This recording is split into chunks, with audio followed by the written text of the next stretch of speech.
আগিয়ে চলেন পৃথিবীর মুসলমান। আমাদের আকীদা হচ্ছে, আমাদের বিশ্বাস হচ্ছে রাসূলে কায়নাত সাল্লাল্লাহু আলাইহি ওয়াসাল্লাম গায়বের খবর জানেন। সারা পৃথিবীর উম্মতের বাড়ির খবর আমার আপনার নবী জানেন। আমারও খবর রাসূলে পাক জানেন, আপনারও খবর রাসূলে পাক জানেন। কেন জানেন পৃথিবীর মুসলমান? মাজমাউজ জাওয়াইদের মধ্যে হাদিস এসেছেন, আল্লাহর নবী বলতেছেন আমার বেঁচে থাকা তোমাদের জন্য উপকার, আমার ইন্তিকাল করাও তোমাদের জন্য উপকার। কারণ যখন আমি কবরে থাকব তোমাদের আমলগুলি আমার নিকটে পেশ করা হবে। আমি যখন তোমাদের নেক আমল দেখব তো আল্লাহর শুকরিয়া আদায় করব, তারিফ করব, হামদ বয়ান করব।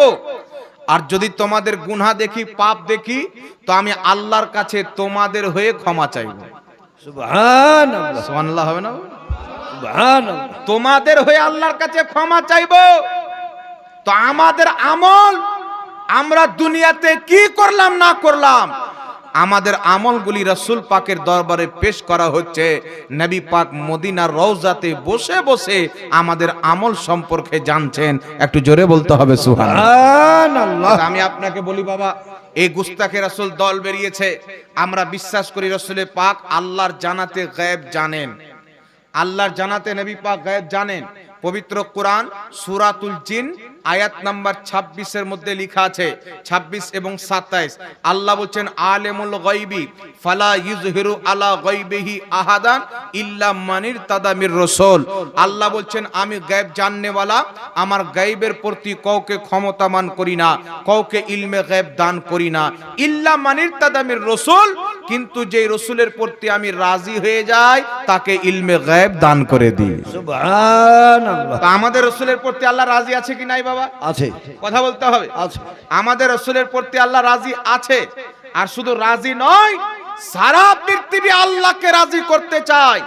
আল্লাহ আমার নবী মুহাম্মদ রাসূলুল্লাহকে রাজি করতে চায়। সুবহানাল্লাহ। खुदा की रजा चाहते हैं तो आलम, खुदा चाहता है रजाए मोहम्मद। এই পৃথিবীর মুসলমান, আমার আপনার নবী সাল্লাল্লাহু আলাইহি সাল্লামের ব্যাপারে ওই কাজ্জাব বিন ইবলিস বাংলাদেশের শয়তান বলতেছে, যেই নবী নিজের ঘরের খবর জানে না, ওই নবী গায়েব কি করে জানবে? কত বড় বেয়াদবি বাবা! বলছে যেই নবী নিজের ঘরের খবর জানে না, ওই নবী গায়েব কি করে জানবে? কত বড় জাহিল, কত বড় মূর্খ! কিন্তু আমি আপনাকে বলতে চাই, আমার আপনার নবী একদিন মেম্বারে দাঁড়ালেন, সাহাবীদেরকে বলতেছেন সাল্লুনি সাল্লুনি, তোমরা আমাকে জিজ্ঞাসা করো যা তোমাদের জিজ্ঞাসা করার আছে। হযরতে আবু হুযায়ফা রাসূল পাককে জিজ্ঞাসা করছেন, হুজুর আমার বাপ কে? মানে কিছু লোকের মধ্যে এটা প্রচার ছিল যে ইনার বাপ হুযায়ফা নয় অন্য কেউ, কিন্তু উনার বাপ হুযায়ফা, উনার মায়ের হুযায়ফার সাথে বিয়ে হয়েছিল। ডাউট করতেন কিছু লোক। তো রাসূল পাককে জিজ্ঞাসা করছেন, হুজুর আমার বাপ কে? তো রাসূল পাক বললেন, না তোমার বাপ কে আমি কি করে বলবো? তোমার ঘরের খবর আমি কি করে বলবো? তোমার মা কোথায় গিয়ে তোমাকে জন্ম দিল সেটা আমি কি করে বলবো? আমার নবী এই কথা বলছে না। আমার নবী বলছেন আবাকা হুযায়ফা, তোমার বাপ হচ্ছে হুযায়ফা। সুবহানাল্লাহ। আরে সুবহানাল্লাহ হবে না? সুবহানাল্লাহ। আমার রাসূল বলছেন তোমার বাপ হচ্ছে হুযায়ফা। তাহলে শয়তান কাজ্জাব বিন ইবলিস বলতেছে, যেই নবী নিজের ঘরের খবর জানে না, ওই নবী গায়েব কি করে জানবে? এ হারামখোরকে বলতে চায় যে আমার নবী মুস্তাফা হযরতে আবু হুযায়ফার ঘরের খবর পর্যন্ত দিয়ে দিয়েছে। সুবহানাল্লাহ। ওয়ালিদ বিন মুগীরা রাসূল পাক সাল্লাল্লাহু আলাইহি সাল্লামের বেয়াদবি করেছিল। আল্লাহর নবী সেই ওয়ালিদ বিন মুগীরার 10টি আইব গণালেন। তুমি মিথ্যক, তুমি ওয়াদা খেলাফি করো, মানুষকে মিথ্যা কথা বলো, বেঈমানি করে খাও, এই রকম 10টি আইব গণালেন। সমস্ত আইব ওয়ালিদ বিন মুগীরা ওখানে মেনে নিল যে এগুলো তো আমার মধ্যে আছে। রাসূল পাক বলতেছেন, শাসে তুমি হচ্ছে জারুর সন্তান, তোমার বাপ হচ্ছে রাখাল। তার মায়ের বিয়ে একজন বড় লোকের সাথে হয়েছিল, ও রাখাল ছিল না। আর রাসূল পাক বলছেন তুমি একটা রাখালের ছেলে, জারু সন্তান। আর এ কাফির ছিল, কিন্তু আল্লাহর নবীর ব্যাপারে কাফিররাও এটা বিশ্বাস রাখতো যে ইনি মিথ্যা কথা বলে না। বেঈমানরাও বিশ্বাস করতো যে ইনি মিথ্যা কথা বলে না। সে মায়ের কাছে গিয়ে তলোয়ার বের করে বলছেন, মা আমার বাপকে বলো। বেটা আজকে এই প্রশ্ন কেন করছো? তোমার বাপকে জানো না আমার কার সাথে বিয়ে হয়েছে? বলছে না মা, সে তো আমার বাপ নয়। হযরতে মুহাম্মদ সাল্লাল্লাহু আলাইহি সাল্লাম বলেছেন আমার বাপ নাকি ছাগলের রাখাল। তো তো সেই তার মা বলতেছেন, হ্যাঁ বেটা, মোহাম্মদ সাল্লাল্লাহু আলাইহি সাল্লাম বলেছেন তো ঠিকই বলেছেন, তোমার বাপের অনেক সম্পদ কে খাবে, বাচ্চা দেওয়ার শক্তি রাখে না, আমি রাখালের সঙ্গে কুকর্মে লিপ্ত হয়ে তোমাকে জন্ম দিয়েছে। তাহলে বলেন পৃথিবীর মুসলমান, আমার নবী নিজের ঘরের তো দূরের কথা, অন্য করের ঘরের খবর দিচ্ছেন, কার মা কোথায় কুকর্মে লিপ্ত হয়েছে রাসূল পাক সেটাও বলে দিচ্ছেন। এরপরেও কোন মূর্খ যদি বলে আল্লাহর নবী গায়েব জানে না, তার চাইতে বেঈমান এবং জাহিল কে হতে পারে? আল্লাহর ইজ্জতের কসম খেয়ে বলি, সারা পৃথিবীতে যত নবী এসেছেন সমস্ত নবীর চাইতে বেশি ইলমে গায়েব আল্লাহ মুহাম্মদ রাসূলুল্লাহকে দান করেছেন। সুবহানাল্লাহ। আমার আপনার নবীকে দান করেছেন। আর শুধু তাই নয় পৃথিবীর মুসলমান, আমাদের আকীদা কি? আমাদের আকীদা হচ্ছে কে জান্নাতি কে জাহান্নামী আমাদের নবী সব জানে। জানে কি জান না বাবা? জানে। আমার নামও আমার নবী জানে, আপনাদের নামও নবী জানেন। আমার বাপের নাম আপনার বাপের নামও জানেন, আমার দাদার নাম আপনার দাদার নাম রাসূল পাক জানেন। আপনি কোন বংশের লোক, আমি কোন বংশের লোক, এটাও রাসূল পাক জানেন।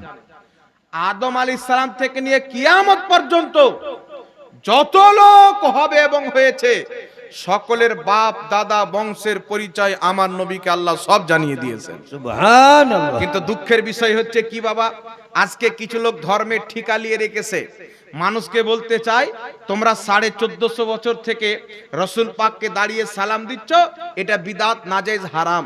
তোমরা 1450 বছর থেকে মা বাপের জন্য বাড়িতে দোয়া করছো, মিলাদ করছো, ফাতিহা করছো, কোরআন তিলাওয়াত করছো, হারাম নাজায়েজ।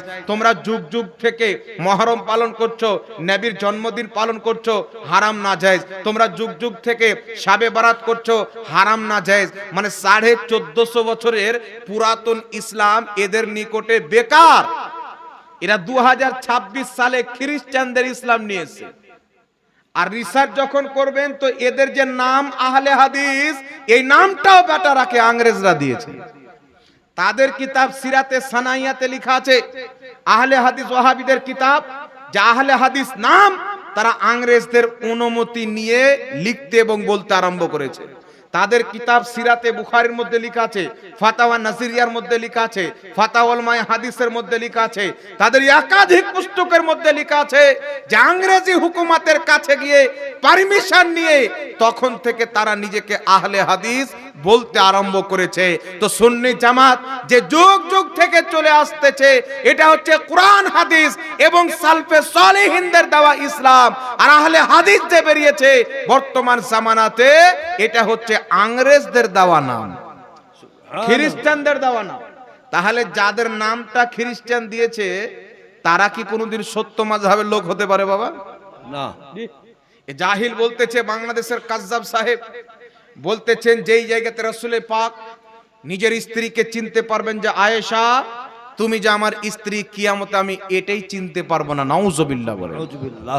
কিন্তু আমার আপনার নবী বলছেন কিয়ামতের মাঠে সব সম্পর্ক বিচ্ছেদ হয়ে যাবে, আমি মুস্তাফার সম্পর্ক উম্মতের সাথে থেকে যাবে। কিয়ামতে সুবহানাল্লাহ। বাপ নিজের বেটাকে চিনবে না, মা সন্তানকে চিনবে না, সন্তান নিজের মাকে চিনতে পারবে না। কিন্তু আল্লাহর ইজ্জতের কসম খেয়ে বলি, প্রত্যেকটা উম্মতকে আমার রাসূলুল্লাহ চিনতে পারবেন। যেখানে পিতা মাতার সম্পর্ক বিচ্ছেদ হয়ে যাবে, সেখানে মুহাম্মদ রাসূলুল্লাহ সম্পর্ক কিয়ামতের মাঠেও কায়েম ও দায়েম থাকবে। সুবহানাল্লাহ। বলতেছে রাসূল পাক সাল্লাল্লাহু আলাইহি সাল্লাম কিয়ামতে ফ্যাল করে তাকিয়ে থাকবে, আমার নেকির পাল্লা ভারী হচ্ছে না গুনহার পাল্লা। এতগুলি কুফরি বকার পর, আল্লাহর নবীর গুস্তাখি করার পর আবার এই হারামখোরেরও কিছু ভক্ত দেখতে পাওয়া যায়। মানে একে বলে যে নিজের পয়সায় কিনে জাহান্নামে যাওয়া, নিজে রাস্তা জাহান্নামের ক্লিয়ার করা। আমি আপনাকে বলতে চাই পৃথিবীর মুসলমান, আপন বাপ হোক, আপন ভাই হোক, আপন আত্মীয় স্বজন হোক, যদি রাসূল পাক সাল্লাল্লাহু আলাইহি সাল্লামের চুল পরিমাণে বেয়াদবি করে, তার সাথে কোনো সম্পর্ক রাখা চলবে না। এটাই হচ্ছে আল্লাহর কোরআনের ফতোয়া মুসলমান। সুবহানাল্লাহ। আল্লাহ পাক কোরআনে কি বলেছেন আমি বলার পূর্বে আপনাকে একটি হাদিস শোনাতে চাই। কিতাবটির নাম হচ্ছে তিরমিজি শরীফ। এই তিরমিজি শরীফে ইমাম তিরমিজি হাদিসটি নিয়ে এনেছেন। ইমাম আহমদ বিন হাম্বল মুসনাদে আহমদ কিতাবে যিনি 10 লক্ষ হাদিসের হাফিজ ছিলেন, ইমাম আহমদ বিন হাম্বল মুসনাদে আহমদের হাদিস নাম্বার 6563 উল্লেখ করেছেন। ইমাম তিরমিজি হাদিসটিকে সহিহ বলেছেন। আল্লাহর নবী মুস্তাফা সাল্লাল্লাহু আলাইহি ওয়াসাল্লাম একদিন নিজের হুজরা থেকে বের হলেন, তো আমার আপনার নবীর দুই হাতে দুটা তাখতা রাখা আছে, খাতা রাখা আছে। রাসূল পাক সাহাবীকে জিজ্ঞাসা করছেন, আমার সাহাবী আমার হাতে কি? সাহাবী বলছেন আল্লাহর রাসূলই ভালো জানেন। তো নবী পাক উত্তরে বলছেন, আমার সাহাবী এক্ষুনি আল্লাহ তাবারক ওয়া তাআলা জিবরিল আলাইহিস সালামকে পাঠিয়েছিলেন দুটি খাতা দিয়ে। একটি খাতাতে যত লোক আদম আলাইহিস সালাম থেকে নিয়ে কিয়ামতের সকাল পর্যন্ত জন্ম নিয়েছে এবং নিবে, তাদের মধ্যে যত লোক জান্নাতে যাবে, একটি খাতাতে জান্নাতি সমস্ত জান্নাতীদের নাম, তাদের বাপের নাম সহ, দাদার নাম সহ, বংশের পরিচয় সহ লেখা আছে। আর একটি খাতাতে সমস্ত জাহান্নামীর নাম, বাপের নাম সহ, দাদার নাম সহ, বংশের পরিচয় সহ লেখা আছে। এর চাইতে একটা কমানো হবে না, এর চাইতে একটা বাড়ানো হবে না।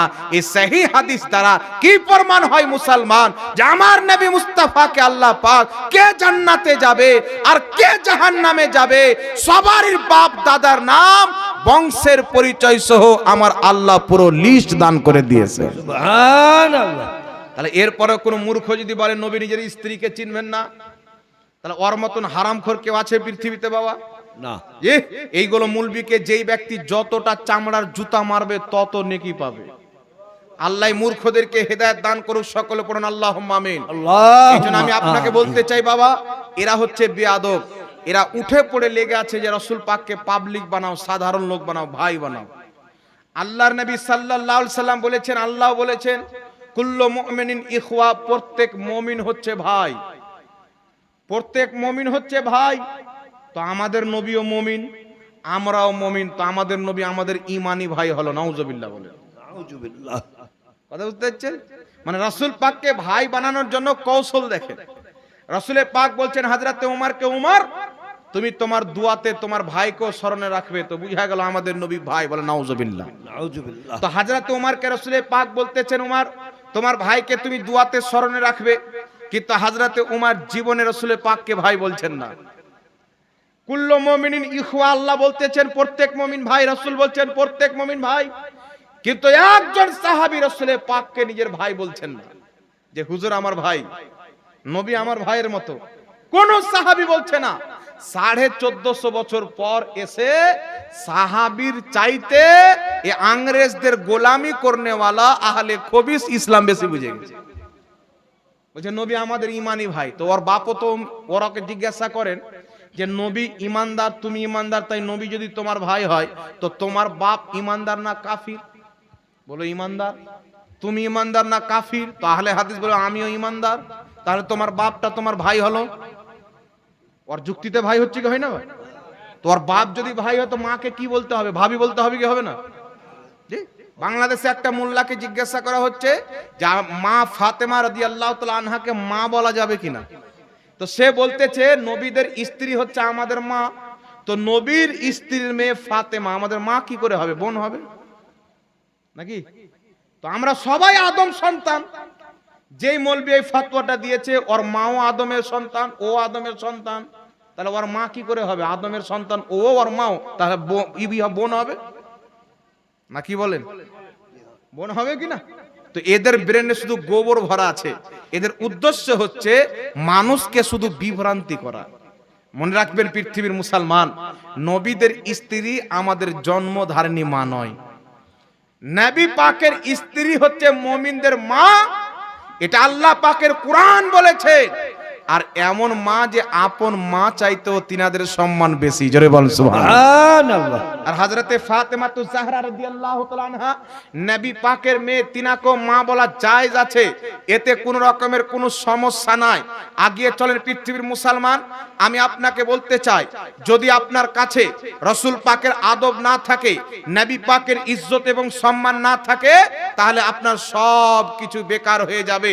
আমি আপনাকে মাত্র দুটি কোরআন পাকের আয়াত দিয়ে বুঝাতে চাই যে আল্লাহর নবীর কতটা তাজিম সাহাবীদেরকে রাসূল পাক শিখিয়েছেন আর সাহাবীরা কতটা করেছেন।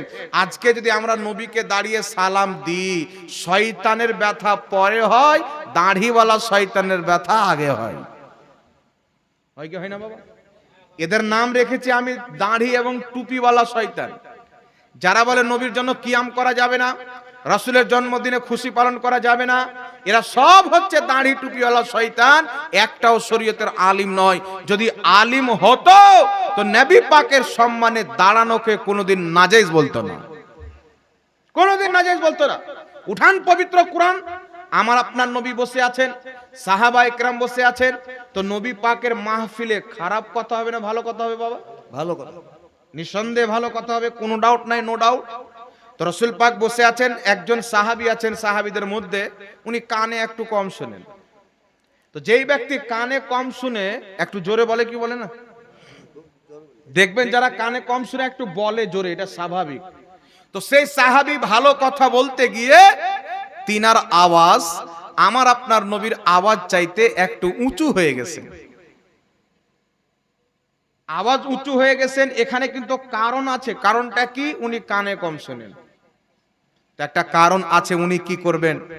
কিন্তু আল্লাহ পাক কোরআন পাকে আয়াত নাজিল করছেন, লা তারফাউ আসওয়াতাকুম ফাওকা সাউতিন নবী ওয়ালা তাজহারু লাহু বিল কওলি কাজহরি বাদিকুম লিবাদিন আন তাহবাতা আমালুকুম ওয়া আনতুম লা তাশউরুন। আল্লাহ পাক বলেন, হে ঈমানদার, খবরদার তোমাদের আওয়াজ যেন আমার নবীর আওয়াজ চাইতে উঁচু না হয়, নচেত তোমাদের সমস্ত আমল ধ্বংস হয়ে যাবে, তোমরা বুঝতে পারবে না। সুবহানাল্লাহ। তো আল্লাহ পাক কি শিক্ষা দিলেন? যে আমার নবীর দরবারে যখন কথা বলবে আওয়াজ নিচে করে কথা বলো। যদি রাসূলের আওয়াজ চাইতে উঁচু হয়ে যায়, নামাজ বেকার হয়ে যাবে, রোজা বেকার হয়ে যাবে, হজ বেকার হয়ে যাবে, যাকাত বেকার হয়ে যাবে। আর কাদেরকে আল্লাহ বলছেন? নবী পাকের সাহাবী যারা ফজরের নামাজ রাসূলুল্লাহর পিছনে পড়েছেন, যোহরের নামাজ রাসূলুল্লাহর কাছে পড়েছেন, তাশাহুদ শিখেছেন রাসূলুল্লাহর কাছে, দুআয়ে মাসুরা শিখেছেন রাসূলুল্লাহর কাছে, নামাজের তরিকা শিখেছেন রাসূলুল্লাহর কাছে, যারা নবীর পিছে নামাজ পড়েছেন, তাদের আওয়াজ যদি রাসূলের চাইতে উঁচু হয়ে যায়, আমল ধ্বংস হয়ে যাবে। আজ কলিমুদ্দিনের পিছে নামাজ পড়নেওয়ালা নবী পাকের যদি বেয়াদবি করে, তার নামাজের কি অবস্থা হবে? ওর নামাজের তো কোনো পুঁজি পাট্টাই খুঁজে পাওয়া যাবে না।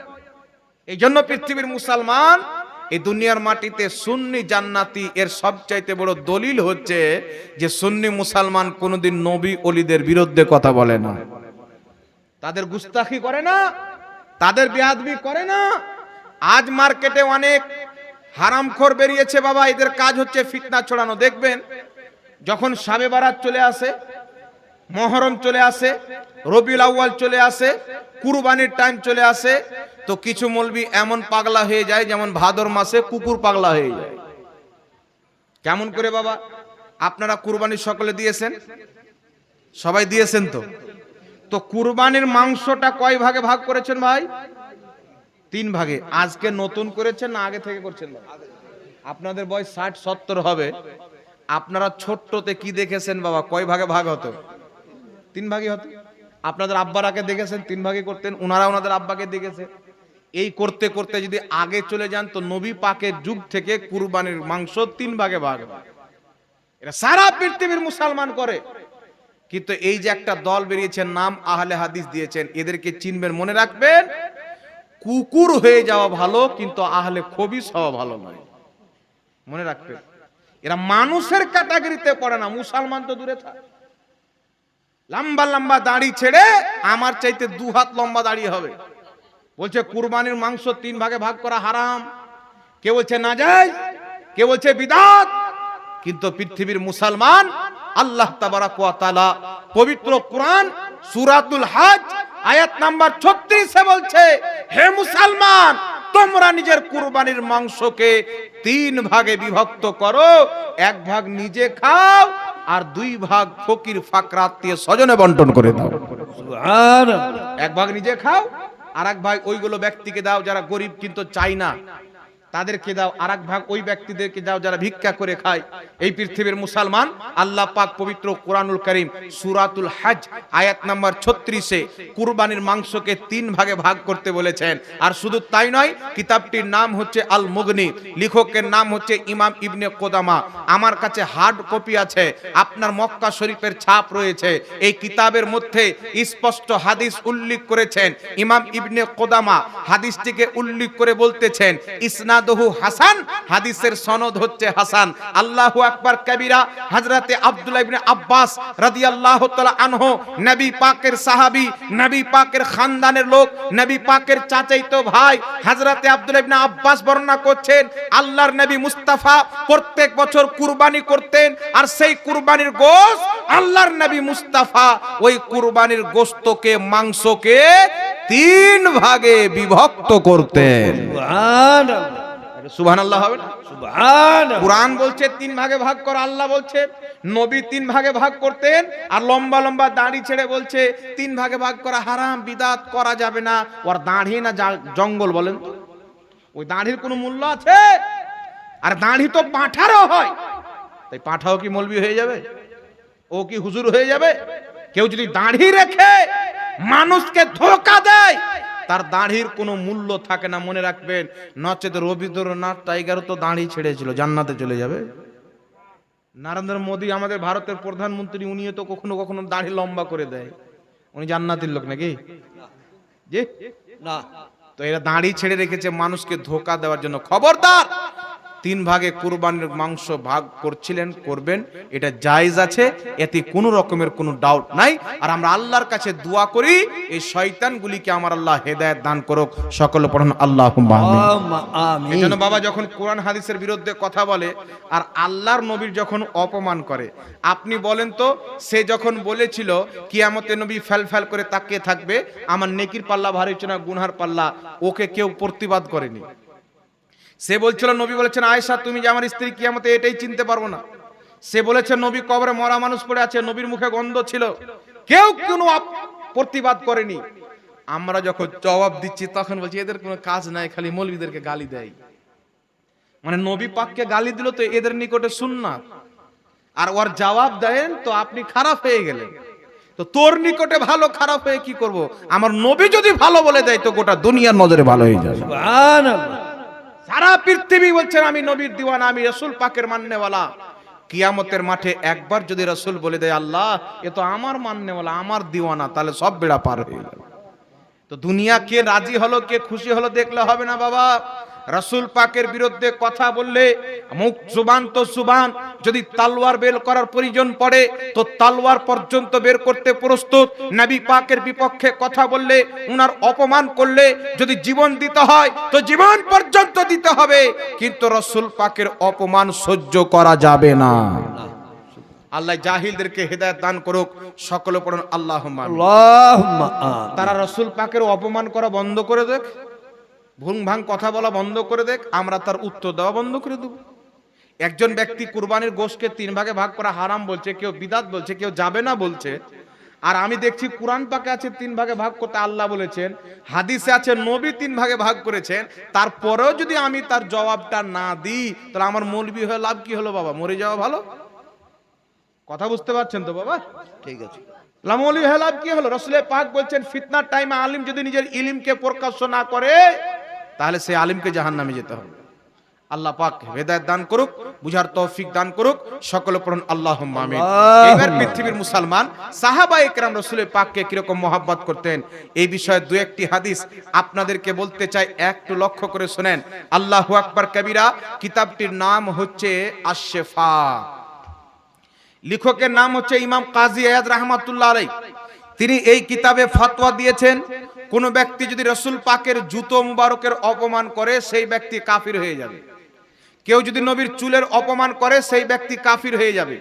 হযরতে খালিদ বিন ওয়ালিদ রাদিয়াল্লাহু তাআলা আনহু, হাকিম আল মুস্তাদরাকের মধ্যে হাদিসটি রয়েছেন। সিয়ারু আলামিন নোবালাতে ইমাম যাহাবী লিখেছেন, হযরতে খালিদ বিন ওয়ালিদ রাসূল পাক সাল্লাল্লাহু আলাইহি ওয়াসাল্লামের একটা পবিত্র চুল মুবারক টুপিতে সেলাই করে রেখেছিলেন। নবী পাকের চুলের বরকতে 125টা যুদ্ধের ময়দানে কম বেশি তিনি অংশগ্রহণ করেছেন। আল্লাহর নবীর চুলের বরকতে প্রত্যেকটা যুদ্ধের ময়দানে আল্লাহ পাক হযরতে খালিদ বিন ওয়ালিদকে বিজয় দান করেছে। সুবহানাল্লাহ। একটি যুদ্ধের ময়দানে গিয়েছেন, তো মাথার টুপি খুঁজে পাই না।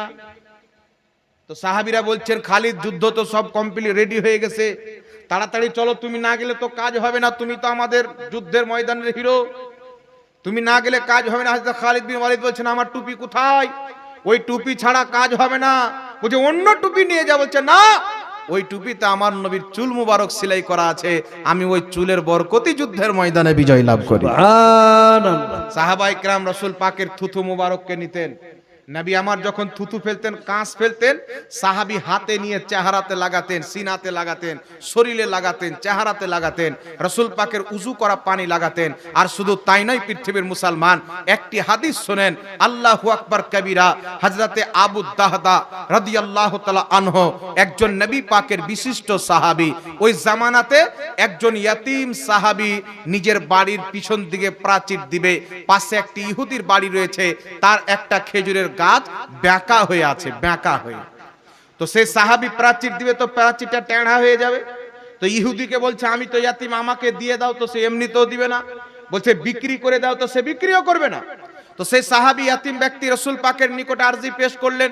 আল্লাহর নবী তাকে ডাকলেন, ডাকার পরে বলছেন, তুমি তোমার খেজুরের গাছ ওই ইয়াতীমকে দিয়ে দাও। বলছেন, হুজুর আমি দিব না, বিক্রি করে দাও, মূল্য নিয়ে নাও। বলছে আমি বিক্রিও করব না। রাসূল পাক বলতেছে, তুমি এই খেজুরের গাছটা দিয়ে দাও, এর বদলে আল্লাহ পাক তোমাকে জান্নাতে এমন একটি খেজুরের গাছ দিবে, যেই খেজুর গাছের তলা যদি 500 বছর তেজ রাফতার সাওয়ারিতে কেউ সফর করে, তো ওই খেজুরের গাছের তলেই শেষ হবে না। এত বড় গাছ আল্লাহ তোমাকে জান্নাতে দিবে। ইহুদি বলছে আমি দিব না, বাড়ি চলে গেল। সাহাবা বসে আছেন, হযরতে আবু দাহদা আছেন। এই হযরতে আবু দাহদার কয়েকশো খেজুর গাছের একটা বিশাল বাগান ছিল। আর গোটা মক্কার মাটিতে ইনার খেজুরের পুরো প্রচার ছিল, খুব মিষ্টি খেজুর। আর তিনার খেজুরের বাগানে একটা মিষ্টি কূপের পানি ছিল। তখন পানির আকাল, যেই ব্যক্তির বাড়িতে পানির কূপ থাকতো উনি বিশাল একজন ধনী ব্যক্তি বলে গণ্য হন। সুন্দর একটা দুতলা বাড়ি ছিল।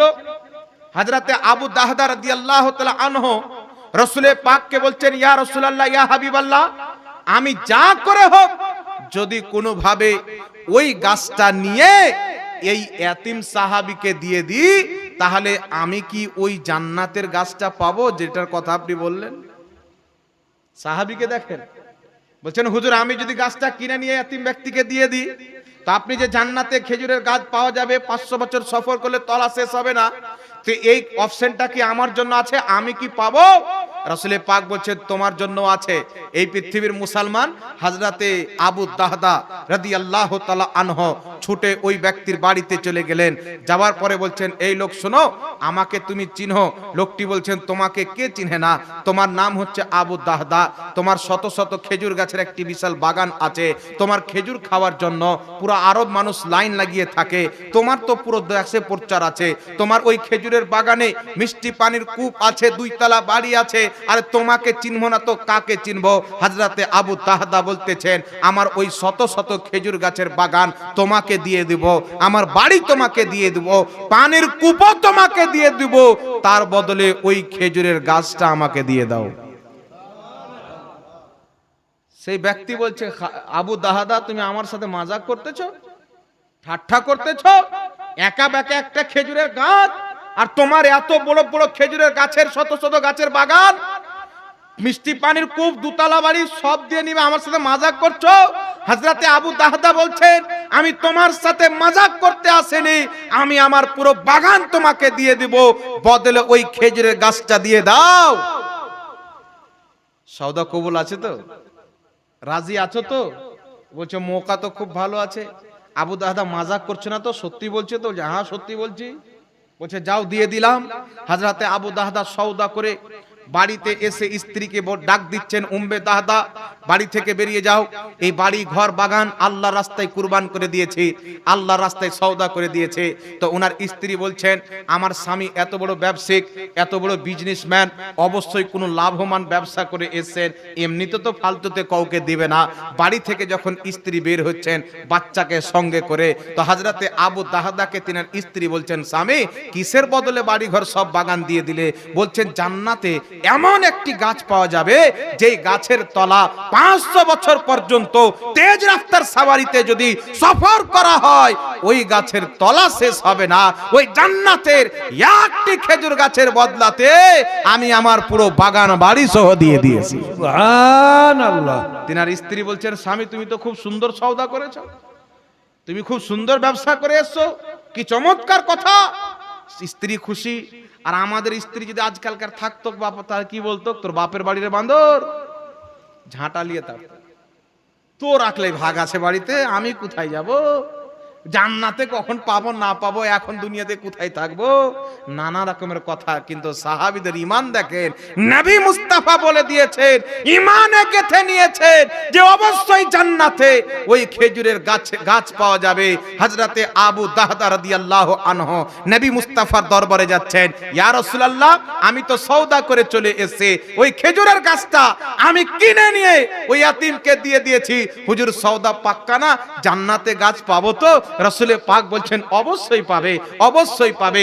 এই পৃথিবীর মুসলমান এই হযরতে আবু দাহদা এত কিছু কুরবান করলেন, নবী মুস্তাফার মোহাব্বতে কুরবান করলেন।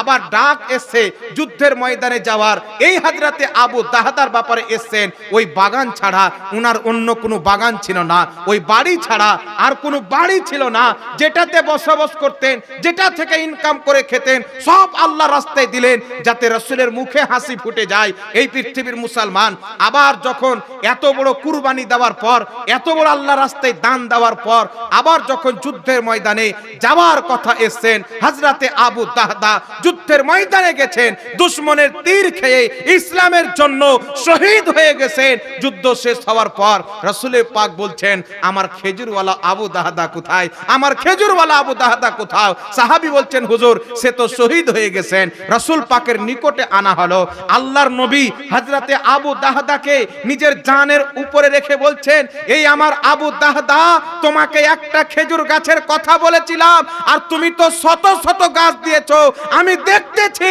ওই খোদার জান্নাতে তোমার জন্য শুধু খেজুর আর খেজুর দেখতে পাচ্ছি। সুবহানাল্লাহ। এই ছিল সাহাবীর মহব্বত, এত বড় একটা দান করে নিজের জীবনের পর্যন্ত কুরবানি দিয়ে দিলেন। সুবহানাল্লাহ হবে না? সুবহানাল্লাহ। কত মহব্বত করতেন বাবা।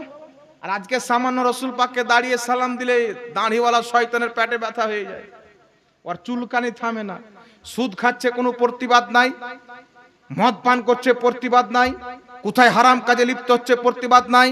এদের প্রতিবাদ কোথায় হচ্ছে?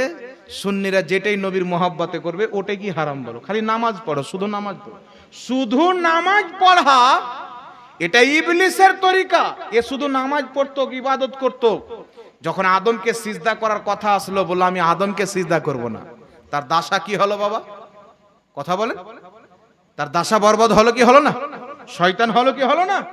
কিন্তু যারা আল্লাহর ইবাদত করেছেন আর আদমকেও সাজদা করেছিলেন, তাদেরকে কাউকে আল্লাহ মিকাইল বানিয়েছেন, কাউকে জিবরিল বানিয়েছেন, কাউকে ইসরাফিল বানিয়েছেন। তো শুধু নামাজ তো পড়তেই হবে, আল্লাহ ফরজ করেছেন, এটা কোনোই ভাবে মাপ নাই। কিন্তু রাসূল পাকের তাজিমও করতে হবে, তবে আপনি জান্নাতের দরজা পর্যন্ত পৌঁছে যাবেন। একটু জোরে জোরে বলতে হবে সুবহানাল্লাহ। আর একটি হাদিস আপনাকে শোনাই। রাসূল করিম সাল্লাল্লাহু আলাইহি সাল্লামের একজন সাহাবিয়া, আনসার সাহাবীদের মধ্যেকার একজন মহিলা সাহাবী, যুদ্ধের ময়দানে 3 জন ব্যক্তিকে পাঠালছেন। সেই মহিলা সাহাবী নিজের স্বামীকে পাঠিয়েছেন, নিজের বাপকে পাঠিয়েছেন, নিজের ভাইকে পাঠিয়েছেন। 3 জন ব্যক্তি।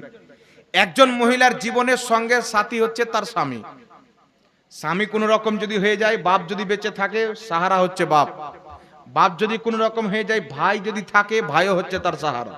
কিন্তু বাপও যদি চলে যায়, স্বামীও চলে যায়, ভাইও চলে যায়, তার কি সাহারা থাকবে বাবা? না। জি, তার আর কোনো সাহারা থাকছে না। কিন্তু এই পৃথিবীর মুসলমান নবী পাকের সাহাবিয়া আনসার সাহাবীগণের একজন মহিলা রাসূলুল্লাহ সাল্লাল্লাহু আলাইহি সাল্লামের সঙ্গে যুদ্ধের ময়দানে আপন বাপকে পাঠিয়েছেন, বেটাকে পাঠিয়েছেন, ভাইকে পাঠিয়েছেন, স্বামীকে পাঠিয়েছেন, তিনজন ব্যক্তিকে পাঠিয়েছেন। যুদ্ধই লড়াই চালু আছে। যুদ্ধ যখন কমপ্লিট হয়ে যায়, সাহাবায়ে কেরাম ফিরে আসছেন। মহিলাটি খবর পেলেন, আগিয়ে যাচ্ছেন, সাহাবীদেরকে ধরে ধরে বলছেন, আমার নবী কেমন আছে, বলো আমার রাসূল কেমন আছে। সাহাবীরা বলছেন, মহিলা আল্লাহর নবী ভালো আছে, তুমি যেমন চেয়েছিলে তেমনই আছেন, ভালো আছেন। মহিলাটি বলছেন, আমাকে দেখাও। যখন রাসূল পাকের নিকটে তাকে নিয়ে যেতে আরম্ভ করা হলো, মহিলাটিকে সাহাবী বলছেন, এই মহিলা, তুমি যে বাপকে পাঠিয়েছিলে, স্বামীকে পাঠিয়েছিলে, ভাইকে পাঠিয়েছিলে, তোমার বাপ শহীদ হয়ে গেছে, স্বামী শহীদ হয়ে গেছে, ভাই শহীদ হয়ে গেছে। মহিলাটি বলছেন, আগে নবী পাককে দেখাও, আমার রাসূলকে দেখাও। আল্লাহু আকবার কবীরা।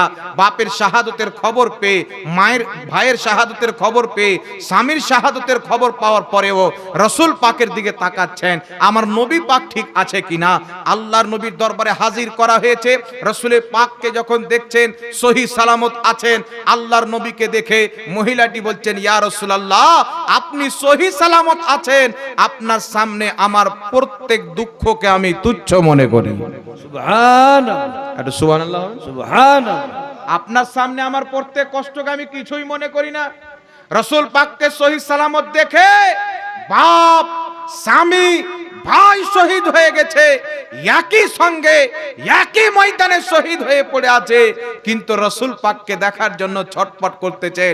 এই ছিল সাহাবীদের মোহাব্বত। কেউ রাসূল পাকের বেয়াদবি করেছে, হযরতে উমর তাকে কতল করে দিয়েছেন। কেউ আল্লাহর নবীকে গালি দিয়েছেন, তাকে খালিদ বিন ওয়ালিদ কতল করে দিয়েছেন। তো সাহাবায়ে কেরামের সামনে নবী পাকের বিপক্ষে কথা বলে কেউ বাঁচতে পারেনি। তাই এই পৃথিবীর মুসলমান মহান রব্বুল আলামিন পবিত্র কোরআন পাকে বলছেন, ইয়া আইয়ুহাল্লাযীনা আমানু লা তাত্তাখিযু আবাআকুম ওয়া ইখওয়ানাকুম আউলিয়া ইলা আখিরিল আয়াত। আল্লাহ পাক বলছেন, এই পৃথিবীর মুসলমান, যদি তোমার আপন বাপ, যদি তোমার আপন ভাই মুসলমান হওয়ার পর, ঈমান আনার পর কুফরিকে পছন্দ করে, গুস্তাখিকে পছন্দ করে, আল্লাহ বলছেন তোমার আপন বাপ হলেও তার সাথে সম্পর্ক নাই, আপন ভাই হলেও তার সাথে সম্পর্ক নাই।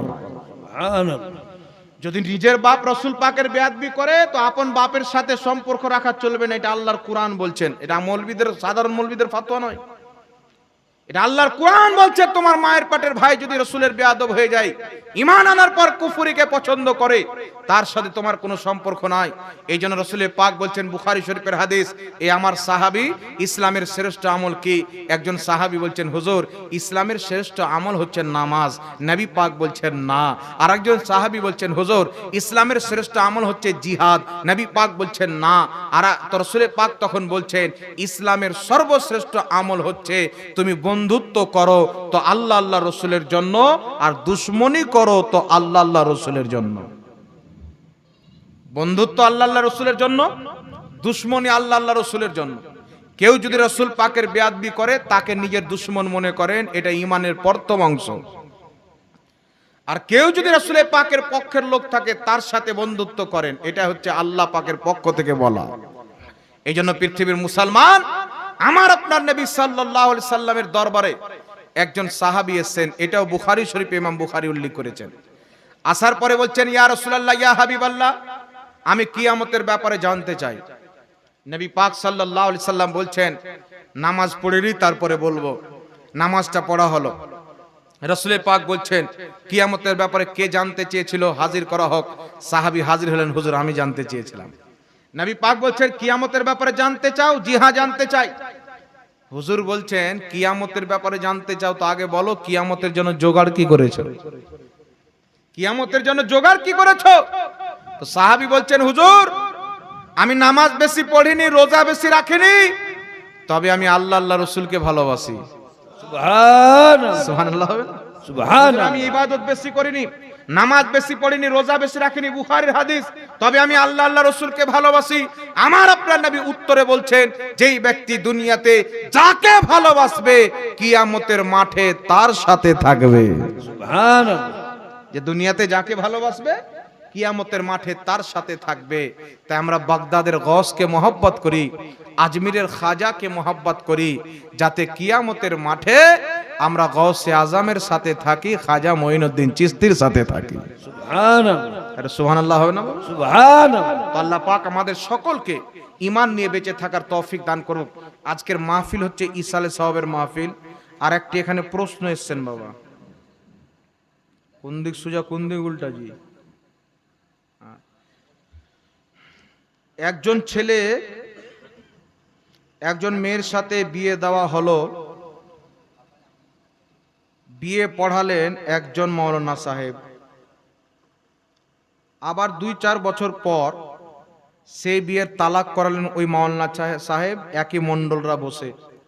মানে যেই মণ্ডলরা বিয়ে পড়িয়েছিলেন তারাই আবার তালাক করালেন, সবাই জানেন। তারপরে আবার কিছুদিন পর ওই একই মেয়ের সাথে একই ছেলের বিয়ে দিচ্ছেন ওই মৌলবি, যেই মৌলবি তালাক করার টাইমে ছিল। ওই মৌলবি আবার বিয়ে পড়াচ্ছে। আর ওই মণ্ডল মাতাবর ইসলাম, একটা ছেলে একজন মেয়ের বিয়ে হয়েছে, 2 বছর 3 বছর বা 4 বছর পর সেই ছেলে মেয়ের মণ্ডল মাতাবর বসে, ইমাম সাহেব বসে আবার তালাক করালো, ছুটি ছাড়ান করালো। আবার কিছুদিন পর একই ছেলের একই মেয়ের বিয়ে দেওয়াচ্ছে, একই ছেলের সাথে একই মেয়ের। ওই মৌলবি সাহেবই দিচ্ছেন যেই মৌলবি সাহেব তালাক করিয়েছিলেন। ওই মণ্ডলরাই বসে আছেন যেই মণ্ডলরা বসে তালাক করিয়েছিলেন। তো এই প্রসঙ্গে শরীয়ত কি বলে, এটা কাজটা ঠিক হয়েছে না ভুল হয়েছে, এটা এখানে জিজ্ঞাসা করা হয়েছে। তো বিরাদর ইসলাম মনে রাখবেন, ইসলামী শরিয়তে আমাদের ইসলামে স্বামীকে তালাক দেওয়ার অধিকার আছে, স্ত্রীকে নাই। আর তালাকের সর্বশেষ মেয়াদ হচ্ছে 3টি। একজন স্বামী 3টি তালাকের মালিক থাকে। 1 তালাক, 2 তালাক, 3 তালাক দিয়ে দিলে তার স্ত্রী বিবাহ থেকে বেরিয়ে গেল। বাকি যেগুলো তালাক দিবে সেগুলো তালাক ফালতু হবে, গুনাহ হবে। আরেকটি কথা মনে রাখবেন, একসঙ্গে 3 তালাক দেওয়া এটা নাজায়েজ এবং গুনাহের কাজ। তবে একসাথে 3 তালাক দিলে তালাক হবে, এটা রসুল পাকের সহি হাদিস দ্বারা প্রমাণিত, এটাই 4 খোলফা দ্বারা প্রমাণিত, আর এটাই হচ্ছে বড় বড় সাহাবী দ্বারা প্রমাণিত। কথা বুঝতে পারছেন তো বাবা? তো আল্লাহর নবী সাল্লাল্লাহু আলাইহি সাল্লামের মুসনাদ আহমদে হাদিস এসেছেন, একজন ব্যক্তি নিজের স্ত্রীকে 3 তালাক দিয়েছিলেন, রাসূল পাক সেটাকে 3 তালাক বলে গণ্য করেছিলেন। বুখারীতে হাদিস আছে, হযরতে উমর ফারুকের জামানাতে 3 তালাক নিজের স্ত্রীকে দিয়েছিলেন, তো হযরতে উমর ফারুক সেটাকে 3 তালাক বলে গণ্য করেছিলেন। আর কোরআন পাক সূরাতুল বাকারাতে আছে, কেউ যদি নিজের স্ত্রীকে 3 তালাক দিয়ে দেয় তাহলে সেই স্ত্রী তার প্রতি হারাম হয়ে গেল, যতক্ষণ পর্যন্ত না সে দ্বিতীয় স্বামীকে বিয়ে করে তার সাথে থাকবে। তো একজন স্বামী যদি নিজের স্ত্রীকে 3 তালাক দিয়ে দেয়, একসাথে দেখ আর মাসের মাস দেখ, যদি 3 তালাক দিয়ে দেয় তাহলে সেই স্ত্রী তার প্রতি হারাম হয়ে গেল, হারাম। যদি আবার সেই স্বামী 3 তালাক দেওয়ার পর সেই স্ত্রীকে বিয়ে করতে চায়, তাহলে তার সেই স্ত্রীর 3 ইদ্দাত পালন করার পর অন্য কোনো ব্যক্তির সঙ্গে বিয়ে দিতে হবে।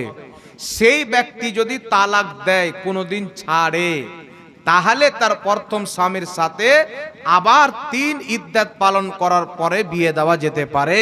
তবে দ্বিতীয় স্বামীর সাথে যে বিয়ে দেওয়া যাবে তার সাথে সোহবত সম্পর্ক করাটা হচ্ছে শর্ত। কথা বুঝতে পারেন কি বলেন না বাবা? এইবার 3 তালাক দিয়ে দিলেন, মণ্ডলরা বসে, মৌলবি সাহেব বসে, ছুটি ছাড়ানো হয়ে গেল। এই জন্য আমি বলতে চাই, এইগুলো কাজ কোনো মণ্ডল মাতাবর বসছেন আপনারা ঠিক আছেন, কিন্তু কোনো বিজ্ঞ মুফতিকে ডেকে এগুলো সমাধান করিয়েন, নচেত সবাই গাঢ়াতে জ্বলবেন, সব জাহান্নামে যাবেন। 3 তালাক বসে মণ্ডলরা দেওয়া দিল, ইমাম সাহেব দিয়ে দিল, তালাক হয়ে গেল। আবার বিনা বিবাহতে, বিনা অন্য কারোর সঙ্গে বিয়ে টিয়ে হয়নি, ডাইরেক্ট তারই সাথে বিয়ে পড়াচ্ছে একই মণ্ডল বসে আর একই ইমাম সাহেব। ওই মণ্ডলরাও হারাম কাজ করেছে, ইমাম সাহেব হারাম কাজ করেছে। এই রকম ইমামের পিছনে নামাজ পড়া যাবে না, তার ইমামতি শরীয়তে জায়েজ নাই। আর যেইগুলি মণ্ডল মাতাবর সেই মাহফিলে বসেছিল, তাদের সবাইকে তওবা করতে হবে, ইমাম সাহেবকেও তওবা করতে হবে, আর সবাইকে তওবা করে আল্লাহর কাছে ক্ষমা চাইতে হবে। আর যে দ্বিতীয় নম্বরে বিয়েটা পড়িয়েছে প্রথম স্বামীর সাথেও 3 তালাক হওয়ার পর, ওটা বিয়ে হবে না। সারা জীবন তারা যদি সঙ্গে থাকে তো সারা জীবন এটা জিনাতে লিপ্ত হবে, এটা কোনোদিন বিয়ে হবে না। কথা আমার বুঝতে পারলেন কি বলেন না বাবা? জি, 3 তালাক দিয়ে দেওয়ার পর অন্য কারোর সঙ্গে বিয়ে দিয়ে না থাকলে প্রথম স্বামীর জন্য কোনো রাস্তা নাই যে তার জন্য হালাল হবে। এই জন্য যারা যারা এখানে জড়িত ছিল তাদের সবাইকে তওবা করতে হবে, নচে সবাই পাপের অধিকারী হবে, মুস্তাহিকে জাহান্নামে হতে পারে। সবাই তওবা করতে হবে। আর যে ইমাম সাহেব করেছেন সেই ইমামের পিছনে নামাজ পড়া চলবে না, তাকেও তওবা করতে হবে, কালমা পড়তে হবে। কথা আমার বুঝতে পারছেন কি পারেন না বাবা? আল্লাহ পাক বুঝার তৌফিক দান করুক। সকলে পড়েন আল্লাহুম্মা আমিন। একবার দুরূদ শরীফ পড়েন, আল্লাহুম্মা সাল্লি আলা سيدنا مولانا محمد وعلى آل سيدنا مولانا محمد صل على محمد صل على محمد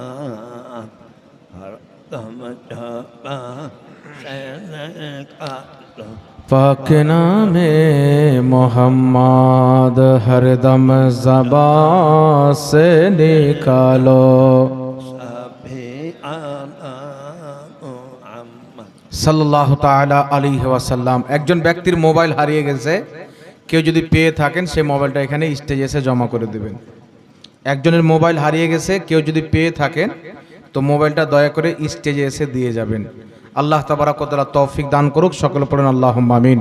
তো বিরাদর ইসলাম, আজকের এই পবিত্র মাহফিল হচ্ছে ইসালে সওয়াবের মাহফিল। ইসাল মানে হচ্ছে পাঠানো, সওয়াব মানে হচ্ছে নেকি। জীবিত ব্যক্তি নেকির কাজ করে, নেক আমল করে সওয়াবটা মৃত ব্যক্তির নামে পাঠিয়ে দেয়, বকশে দেয়, ইসাল করে দেয়, একে বলা হয় ইসালে সওয়াব। কথা বুঝতে পারলেন? আমাদের আহলে সুন্নাতুল জামাতের মধ্যে পিতামাতা আত্মীয় স্বজনের ইন্তিকালের পর ছেলে মেয়ে বা ভাই ব্রাদার আত্মীয় স্বজন 4 দিন পর, 40 দিন পর, বছর বা যখন পারে নিজের মায়ের নামে, বাপের নামে, আত্মীয় স্বজনের নামে দোয়া খেরের ব্যবস্থা করে, ইসালে সওয়াবের ব্যবস্থা করে। মনে রাখবেন পৃথিবীর মুসলমান, ইসলামী শরীয়তে প্রত্যেকটা নেকির কাজ করে তার সওয়াব মৃত ব্যক্তির নামে ইসাল করা জায়েজ আছে। মুর্দার কবরে যায়, ফলে মৃত ব্যক্তি উপকৃত হয়। যেই যেই কাজে নেকি আছে, দান করাতে নেকি আছে, দানের সওয়াব মুর্দার কবরে যায়। খাবার খাওয়াতে নেকি আছে, খাওয়া দাওয়ার সওয়াব মৃত ব্যক্তির কবরে যায়। কোরআন তেলাওয়াত করাতে নেকি আছে, কোরআন তেলাওয়াতের সওয়াব মৃত ব্যক্তির কবরে যায়। আর বিভিন্ন জিনিস যেইগুলো কাজে নেকি আছে, সেই প্রত্যেকটা কাজ করে তার সওয়াব মৃত ব্যক্তির নামে বকশানো ইসলামে জায়েজ আছে। বর্তমান জামানাতে কিছু লোক বেরিয়েছেন, তারা বলতে চায় যে মরা গরু কি আর ঘাস খায়? বলে কি বল না বাবা কিছু? তারা বলে মরা গরু কি আর ঘাস খায়?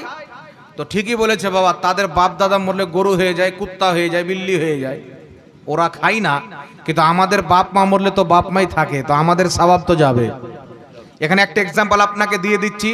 আপনাদের এই ভাগবান গোলার মাটিতে যদি কোনো ব্যক্তি বলে আমি একটা আবু জেহেলের নামে 10 লক্ষ টাকা খরচ করে মসজিদ বানাবো, তাহলে আবু জেহেলের কবরে সওয়াব যাবে? কথা বলেন। আবু লাহাবের, যে কোনো কাফিরের নামে যদি দান করে সওয়াব যাবে। কিন্তু কেউ যদি বলে আমি আবু বকর সিদ্দিকের নামে 10 টাকা দান করলাম, উমারে ফারুক রাদিয়াল্লাহু তাআলা আনহুর নামে 10 টাকা দান করলাম, তাহলে শতাং করে তিনাদের কবরের সওয়াব আল্লাহ পাক পৌঁছে দিবেন। তাহলে বুঝা কি গেল পৃথিবীর মুসলমান? হ্যাঁ, সওয়াব যাবে, তবে মৃত্যু ব্যক্তির মুসলমান হওয়া শর্ত। ওয়াহাবিদের বাপ মা বেঈমান হয়ে মরে, লামাজহাবিদের বাপ মা বেঈমান হয়ে মরে, দেওবন্দিদের বাপ মা বেঈমান হয়ে মরে, তার জন্য তারা বলে মরা গরু ঘাস খায় না, মানে তাদের সওয়াব যায় না। আমাদের বাপ মা মুসলমান হয়ে কবরে যায়, আমরা যেই নেকির কাজ করে বকশাবো আল্লাহ সেই নেকি তাদের কবরে পৌঁছে দিবেন। সুবহানাল্লাহ। কথা বুঝতে পারলেন বাবা? এই জন্য পৃথিবীর মুসলমান কয়েকটি রেফারেন্স আপনাকে দিয়ে দিচ্ছি। বাংলাদেশে একটা মৌলবি আছে, ওর নামটা লিখছি না, অভদ্র ব্যক্তি। সে বলতেছে সম্মিলিতভাবে একসঙ্গে বসে কোরআন তেলাওয়াত করা হারাম। তার কাছে কোনো দলিল নাই। কোনো জিনিসকে হারাম বললে নাসে কাতাই থেকে দলিল লাগবে, কোরআন থেকে বা হাদিসে মোতাবাতির থেকে। কিন্তু সে কোনো দলিল না দিয়ে ডাইরেক্ট বলছে হারাম। মানে শয়তানকে খুশি করছে, আল্লাহকে নারাজ করছে আর শয়তানকে খুশি করছে। কিন্তু পৃথিবীর মুসলমান কোরআন হাদিস কি বলে? মুআজামুল কাবীর লি তাবরানির মধ্যে হাদিসটি বর্ণিত হয়েছে, যে হাদিসটিকে ইমাম বদরুদ্দিন আইনি বুখারী শরীফের সারা উমদাতুল কারিতে হাসান বলেছেন, যে হাদিসটিকে ইমাম ইবনে হাজার আসকালানি বুখারী শরীফের সারা ফাতহুল বারিতে হাসান বলেছেন। আল্লাহর নবী মুস্তাফা বলছেন, তোমরা মৃত্যু ব্যক্তিকে দাফন করার পর তার পায়ের সাইডে সূরাতুল ফাতিহা পড়ো আর মাথার সাইডে সূরাতুল বাকারার শেষ অংশ পড়ো। জোরে বল সুবহানাল্লাহ। কেন পড়বে বাবা? সেই কোরআন পড়লে মৃত্যু ব্যক্তি উপকৃত হবে, মৃত্যু ব্যক্তি লাভবান হবে। আগিয়ে চলেন পৃথিবীর মুসলমান, তাফসিরে দুররে মানসুর সহ একাধিক কিতাবে হাদিসটি বর্ণিত হয়েছেন। আল্লাহর নবীর সাহাবী আনসার সাহাবীগণ, তিনাদের জামানায় কেউ যদি ইন্তেকাল করত, তিনার কবরের পাশে গিয়ে কোরআন তেলাওয়াত করতেন। এই জন্য হানাফি, শাফি, মালিকি চারো মাযহাবের মধ্যে মৃত্যু ব্যক্তির ইসালে সওয়াবের জন্য কোরআন পাঠ করা জায়েজ রয়েছেন।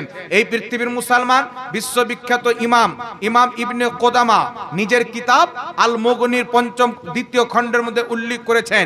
তিনি বলতেছেন, যুগ যুগ থেকে মুসলমান শহরে দিহাতে আপনার ইন্তিকালের পর মানুষজনকে একত্রিত করে সবাই মিলে কোরআন শরীফ খতম করে আর তার সওয়াব মৃত্যু ব্যক্তির কবরে যায়। ইজমাউল মুসলিমিন, এটা যে জায়েজ এই বিষয়ে মুসলমানদের ইজমা হয়ে গেছে। জোরে বল সুবহানাল্লাহ। একই কথা ইমাম সানাউল্লাহ পানিপাতি তাফসিরে মাজহারিতে উল্লেখ করেছেন, একই কথা ইমাম মাকদেসি নিজের কিতাবে উল্লেখ করেছেন। এই জন্য পৃথিবীর মুসলমান লামাযহাবীদের সবচাইতে বড় ইমাম, যার নাম হচ্ছে ইবনে তাইমিয়া, সে নিজের কিতাবটির নাম হচ্ছে মাজমুউল ফাতাওয়া, 26 খণ্ডে বিভক্ত, বেইরুত লেবাননের ছাপ। আমার কাছে হার্ড কপি রয়েছে, তার 23তম খণ্ডে উল্লেখ রয়েছে। ওয়াহাবীদের ইমামকে জিজ্ঞাসা করা হলো, মৃত্যু ব্যক্তির ইসালে সওয়াবের জন্য মানুষকে খাওয়া দাওয়া করানো যাবে কিনা? তো ইবনে তাইমিয়া উত্তরে বলতেছে, খাওয়া দাওয়ার সওয়াব, কোরআন তেলাওয়াতের সওয়াব, তাসবিহ তাহলিল তাকবীরের সওয়াব, এই প্রত্যেকটা জিনিসের সওয়াব মৃত্যু ব্যক্তির কবরে যায়, ফলে মৃত্যু ব্যক্তি উপকৃত হয়। জোরে বলতে হবে সুবহানাল্লাহ। শুধু তাই নয়, পৃথিবীর মুসলমান সৌদি আরবের সবচাইতে বড় শেখ ও মুফতি ইবনে বাজ, সে নিজের কিতাবের মধ্যে উল্লেখ করেছে, ইবনে বাজের মাজমু ফাতাওয়ার মধ্যে উল্লেখ রয়েছে, সে বলতেছে কোরআন তেলাওয়াতের সওয়াব, হজের সওয়াব এবং আপনার রোজার সওয়াব মৃত্যু ব্যক্তির কবরে পৌঁছায়। শেখ ওসাইমিনও একই ফতোয়া দিয়েছেন নিজের ফতোয়ার কিতাবের মধ্যে। এই জন্য পৃথিবীর মুসলমান কোরআন তেলাওয়াতের সওয়াব মৃত্যু ব্যক্তির কবরে যায়, ফলে মুর্দা উপকৃত হয়। এখন প্রশ্ন হচ্ছে, পৃথিবীর মুসলমান কিছু লোক বলতে চায়, আমার বাপ মরেছে, আমার আত্মীয় স্বজন মরেছে, আমি দোয়া করব। ভাড়া করা হুজুর কেন নিয়ে আসবো? ভাড়া করা লোক কেন নিয়ে আসবো? আচ্ছা বলেন তো বাবা, যেই মৌলবি এই কথা বলছে, ওর গ্রামে মসজিদ আছে, ওর মসজিদের ইমামও আছে, তো গোটা গ্রামের কি ইমামটা বেটা হলো না বাপ হলো? না ওকে ভাড়া করে রেখেছে? কথা বলেন না বাবা। জি, 5 ওয়াক্তের মসজিদের ইমাম ভাড়া করা, মাদ্রাসার শিক্ষক ভাড়া করা, ঈদের নামাজ পড়াচ্ছে ভাড়া করা ইমাম, জানাজা পড়াচ্ছে ভাড়া করা ইমাম, বিয়ে শাদী পড়াচ্ছে ভাড়া করা ইমাম, তো সব ভাড়া করা ইমামে হচ্ছে। কিন্তু ইসালে সওয়াবের জন্য যারা কোরআন পাঠ করতে জানেন তাদেরকে যদি ডাকেন, এটা কেন নাজায়েজ হবে? এটা নাজায়েজ হলে টাকা দিয়ে যার পিছনে নামাজ পড়ছেন ভাড়া করা ইমাম, নামাজ পড়াও নাজায়েজ হবে, রোজা রাখাও নাজায়েজ হবে। তো এগুলো জাহিলদের ফতোয়া, মূর্খদের ফতোয়া। এগুলো 2026-এ ইবলিস জন্ম দিয়েছে। ইসালে সওয়াব যে জায়েজ, এটা 1450 বছর পুরাতন জামানা থেকে চলে আসছে। আল্লাহ বুঝার তৌফিক দান করুক। সকলে পড়ুন আল্লাহুম্মা আমিন। আর একটু জোরে বলুন আল্লাহুম্মা আমিন। এই জন্য পৃথিবীর মুসলমান যদি কোনো মৌলবি বলে ভাড়া করা লোক এসে পড়ানো যাবে না, দোয়া করা যাবে না, বিদআত, নাজায়েজ, হারাম, তাহলে তাকে বলবেন যে তোমার আব্বার যে বিয়ে হয়েছিল, তো যেই মৌলবি খুতবা পড়েছিল ও 500 টাকা নিয়েছিল। তাহলে ওই বিয়েটা যদি হারাম হয়ে যায় তাহলে মৌলবি সাহেব কি হবে? জি, মৌলবির বাপ মায়ের বিয়ে যদি হারাম হয় তো মৌলবি কি হবে? হারামজাদা হবে কি হবে না? তো হারামজাদা মৌলবীরা এগুলো ফতোয়া দিবে, এদের থেকে সাবধানে থাকবেন। বাপ মা ইন্তেকাল করেছেন, যখন আপনি পারবেন পিতা মাতাকে স্মরণ করে ইসালে সওয়াব করবেন। আপনি মানুষকে খাওয়াবেন, দান করবেন, মসজিদে দিবেন, মাদ্রাসা দিবেন, গরিব গারবাকে দিবেন। আমার নবীর দরবারে একজন সাহাবী উপস্থিত হলেন, যিনার নাম হচ্ছে সাদ বিন আবাদা। উনি বলছেন, হুজুর, আবু দাউদের সহিহ হাদিস, ইয়া রাসূলুল্লাহ, ইয়া হাবিবাল্লাহ, আমার মা ইন্তেকাল করেছেন, আমি আমার মায়ের নামে কিছু সাদকা করতে চাই, তো কি সাদকা করলে ভালো হবে? রাসূল পাক বলছেন, পানি সাদকা করো। উনি একটা পানির কূপ দান করে দিলেন। সুবহানাল্লাহ। যে মানুষ পানি পান করবে, সওয়াব তিনার মায়ের কবরে যাবে। এই সাদ বিন আবাদা মায়ের নামে খেজুরের বাগান দান করেছিলেন। আর একটা কথা মনে রাখবেন, পিতা মাতার পক্ষ থেকে ইন্তিকাল মৃত্যু ব্যক্তির পক্ষ থেকে কুরবানি করা, এটাও শরীয়তে জায়েজ আছে। সুবহানাল্লাহ। হযরতে আলী প্রত্যেক বছর একটা কুরবানি রাসূল পাকের পক্ষ থেকে দিতেন, একটা নিজের পক্ষ থেকে দিতেন। কেউ জিজ্ঞাসা করলেন, তো উনি বলছেন, হযরতে আলী, যে রাসূল পাক আমাকে বলেছেন, আলী তুমি আমার নামেও কুরবানি দিবে। তো রাসূল পাকের ইন্তিকালের পর হযরতে আলী রাসূল পাকের নামে কুরবানি দিতেন। আর আল্লাহর নবী দুটি করে কুরবানি দিতেন, একটি নিজের পক্ষ থেকে, একটি উম্মতের পক্ষ থেকে। এই হাদিস থেকে মুহাদ্দিসিনে কেরাম ইস্তেদলাল করেছেন যে মৃত্যু ব্যক্তির পক্ষ থেকে কুরবানি দেওয়া জায়েজ। কারণ নবী পাক যে উম্মতের পক্ষ থেকে কুরবানি দিতেন, তো জীবিত উম্মত এবং মৃত্যু উম্মত উভয়ের পক্ষ থেকে দিতেন। জোরে বলেন সুবহানাল্লাহ। তো মৃত্যু ব্যক্তির পক্ষ থেকে কুরবানি দেওয়ার মাসলা হচ্ছে দুই ধরনের। যদি কোনো ব্যক্তির বাপ বা মা নসিহাত করে থাকে, বেটা আমার নামে কুরবানি দিবে, যদি নসিহাত করে থাকে, তাহলে সেই কুরবানির মাংস তার বাড়ির লোক খেতে পাবে না, পুরোটা বন্টন করে দিবে। আর যদি নসিহাত না করে থাকে, আপনি আপনার পিতা মাতাকে সওয়াব পৌঁছানোর জন্য, নেকি পৌঁছানোর জন্য কুরবানি দেন, তাহলে এর মাংস আপনিও খাবেন, এলাকার মানুষকেও খাওয়াবেন, এতে কোনো রকমের কোনো সমস্যা নাই। বাপ মায়ের পক্ষ থেকে হজ করা যায়, মৃত্যু ব্যক্তির পক্ষ থেকে বাপ মায়ের পক্ষ থেকে দান করা যায়, কোরআন তেলাওয়াত করা যায়, তাসবিহ তাহলিল করা যায়, যে কোনো নেকির কাজ করে পিতা মাতাকে স্মরণ করবেন। আরেকটি কথা শুনেন পৃথিবীর মুসলমান, আপনি আপনার পিতা মাতার কবর কম পক্ষে সপ্তাহে একদিন বৃহস্পতিবার বা শুক্রবার আপনার মা বাবার কবর অবশ্যই একবার জিয়ারত করবেন। কথা বুঝতে পারছেন? অবশ্যই জিয়ারত করবেন। রাসূল পাক বলেছেন, মৃত্যু ব্যক্তি ইন্তিকালের পর তার আত্মীয় স্বজনের দোয়া দুরুদের অপেক্ষাতে থাকে। আর কোন নিজস্ব ব্যক্তি যখন কবর জিয়ারত করতে যায়, মৃত্যু ব্যক্তি আনন্দিত হয়, খুশি পায়, শান্তি পায়। এই জন্য বাপ মায়ের কবর জিয়ারত করবেন, এলাকার বাসীর কবর জিয়ারত করবেন, আউলিয়া ইকরামের মাজার জিয়ারত করবেন। এ সমস্ত জিনিস হচ্ছে নেক কাজের অন্তর্ভুক্ত। তবে সর্বপ্রথম আপনাকে বলতে চাই যে আপনি আগে নিজের জীবনটাকে শুধরান, নিজেকে নামাজি করেন, পরহেজগার করেন, মুত্তাকি করেন, হারাম থেকে বাঁচেন, আর হালাল পথে নিজের জীবন যাপন করেন। আজকে সারা পৃথিবীর মাটিতে মুসলমানের প্রতি আক্রমণ হচ্ছে, মুসলমানদের প্রতি আক্রমণ, যেই দিকে তাকান মুসলমানের প্রতি আক্রমণ। এই আক্রমণটা কেন হচ্ছে বাবা আপনারা জানেন? মুসলমান রাসূল পাকের দ্বীনকে ভুলিয়ে দিয়েছেন। দারু পান করছে মুসলমান, লটারি কাটছে মুসলমান, হিরণ খাচ্ছে মুসলমান, জুয়া খেলছে মুসলমান, পিতামাতাকে কষ্ট দিচ্ছে মুসলমান। আচ্ছা বলেন তো, এমন কোন হারাম কাজ আছে যেটা মুসলমানেরা করে না? করে কি করে না বাবা? সব ধরনের হারাম কাজ মুসলমানরা করছে। তাহলে মুসলমানের প্রতি আযাব আসবে না তো আল্লাহর রহমত কি করে আসবে? জি, বাবরি মসজিদকে শহীদ করে দেওয়া হলো। মধ্যপ্রদেশের মাটিতে আরেকটি মসজিদকে, ওই মধ্যপ্রদেশের 700 বছর পুরাতন মসজিদ, কামাল মাওলা মসজিদের নাম, 700 বছর পুরাতন মসজিদ, যেখানে ইমাম সাহেব নামাজ পড়তো, মুসাল্লিরা নামাজ পড়তো। আজকে সেই মধ্যপ্রদেশের হাইকোর্ট ফয়সালা দিয়ে মন্দির বলে ঘোষণা করেছেন, আজকে মসজিদে পূজা হচ্ছে।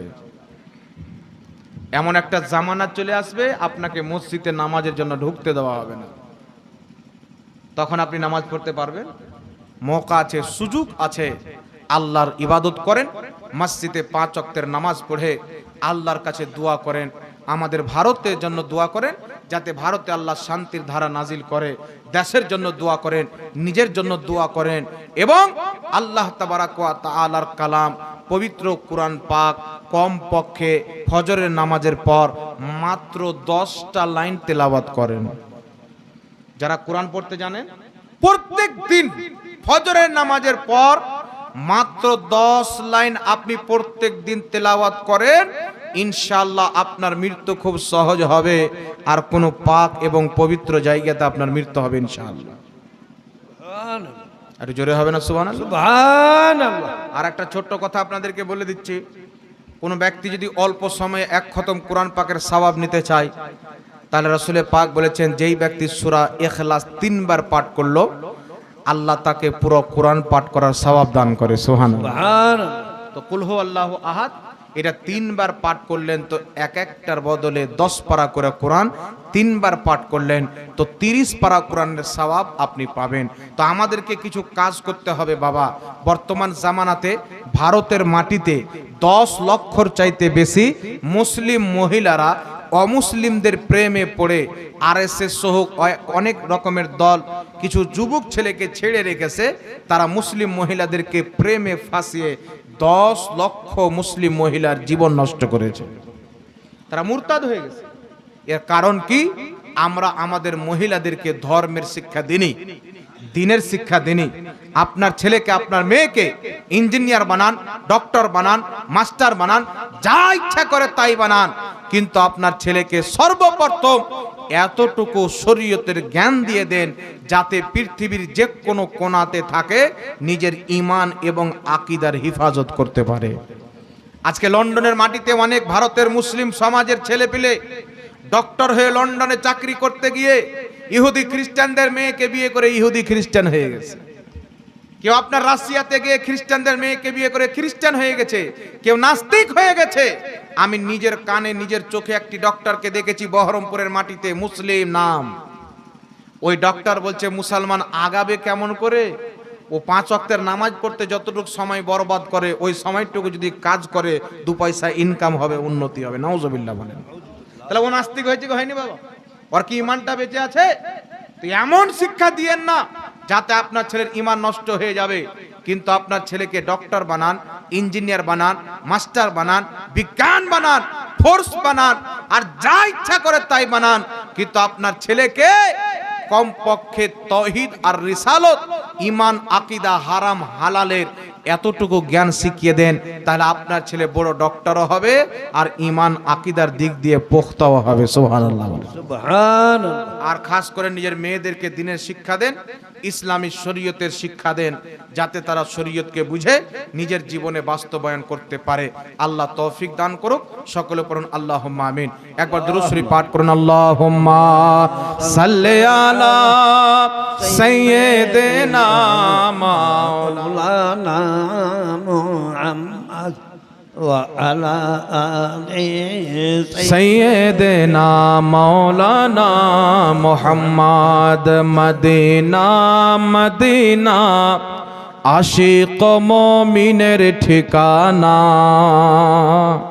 মদিনা মদিনা আশিক মুমিনের ঠিকানা। দিদার চেয়ে নাও গো মুমিন, দিদার চেয়ে নাও গো মুমিন, পূর্ণ হবে মনের বাসনা। মদিনা মদিনা আশিক মুমিনের ঠিকানা।